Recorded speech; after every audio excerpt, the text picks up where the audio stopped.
Assalamualaikum warahmatullahi wabarakatuh. Semangat subuh, pelajaran berharga yang menimpa jiwa. Di sudut kamar hotel sederhana di tanah dekat Muharram, Aisyah duduk sambil memandangi tasbih di tangannya.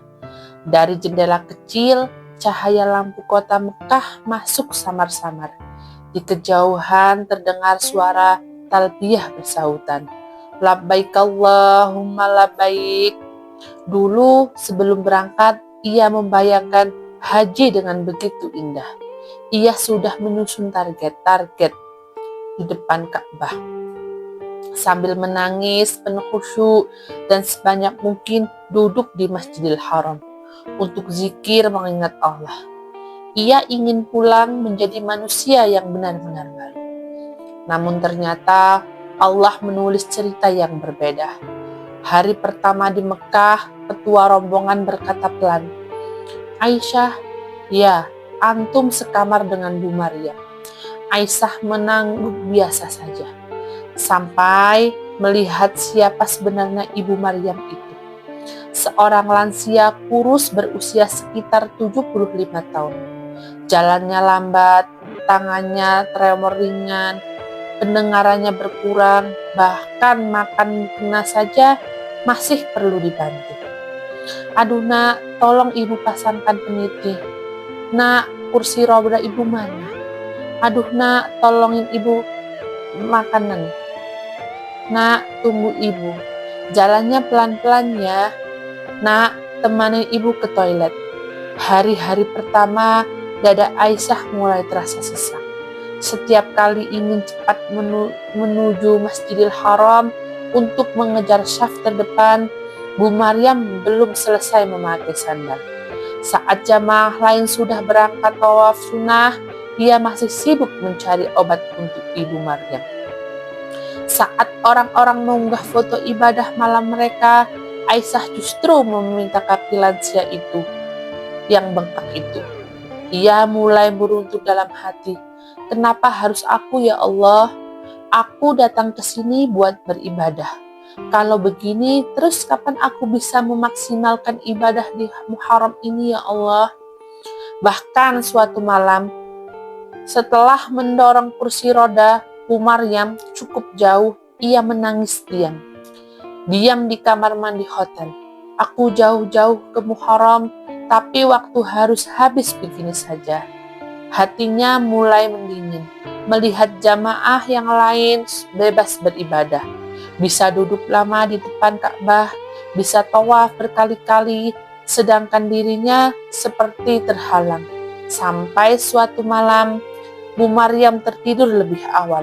Setelah kelelahan, Aisyah akhirnya bisa turun sendiri ke Masjid Haram. Malam itu, Ka'bah tampak begitu indah. Lampu-lampu terang, udara hangat, orang-orang menangis dalam tawaf mereka. Namun aneh, di depan Ka'bah itu justru hanya terasa kosong. Ia duduk lama, lalu perlahan menangis. Bukan karena haru, tapi karena sadar selama ini sibuk mengejar ibadah yang ia inginkan, bukan ridha Allah yang sebenarnya Allah pilihkan. Kalimat gurunya dulu pernah tiba-tiba terngiang. Tidak semua jalan menuju Allah dibungkus dengan seindah penujuan dan tangisan di depan.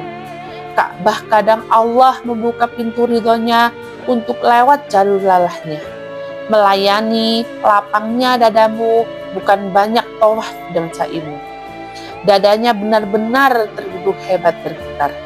Ia mulai mengingat kembali siapa setiap malam ia bantu ke kamar mandi, siapa yang selalu mendoakannya dengan tangan gemetarnya, siapa yang berkali-kali berkata, "Terima kasih nak, ibu gak tahu kalau gak ada kamu, gimana ibu di sini."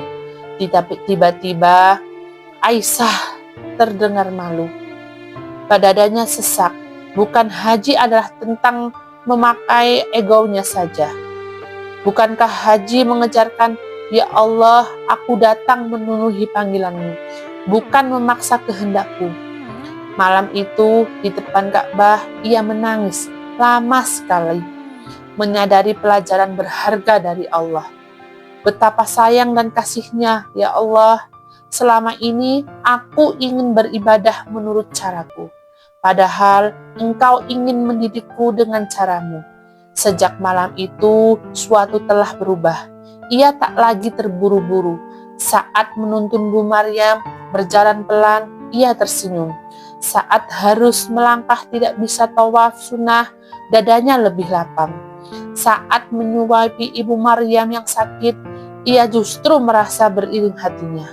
Dan anehnya, justru setelah ridho, hatinya mulai merasakan ketenangan yang dulu ia cari-cari. Bukan ketenangan banyaknya tawaf ataupun sa'i, bukan karena seiringnya berdiri di depan Ka'bah, tapi karena akhirnya ia belajar menerima ketetapan Allah tanpa melawan dalam hati. Menjelang pulang ke Indonesia, Bu Maryam menggenggam tangan Aisyah erat sekali. Nak, ibu enggan punya apa-apa buat balas kebaikanmu. Semoga Allah jadi hajimu paling diterima. Aisyah menunduk, air matanya jatuh lagi. Kini mengerti, ternyata dihormati dan disayangi itu lebih baik.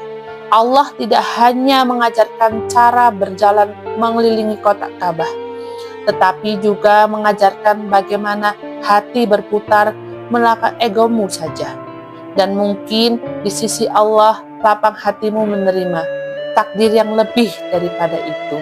Banyak langkah tawaf yang dikerjakan dengan hati yang masih penuh dengan keuntungan.